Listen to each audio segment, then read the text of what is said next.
All right, for the people that are renting, you would not do the mortgage calculator slide. So you would not do slide 10 because you are renting. So you have a set price each month for your rent. So hopefully you looked at that carefully and did it correct. Now, what you have to do, since you're not doing a mortgage calculator, is you have to list 5 reasons you decided to rent instead of buying. And I hope one of your answers is not, it is cheaper to rent than buy.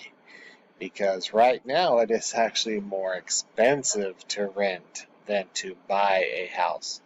So what would be 5 reasons people would rent instead of buying? If you need to Google, look up some answers on YouTube or something, that's fine, but then type them in there.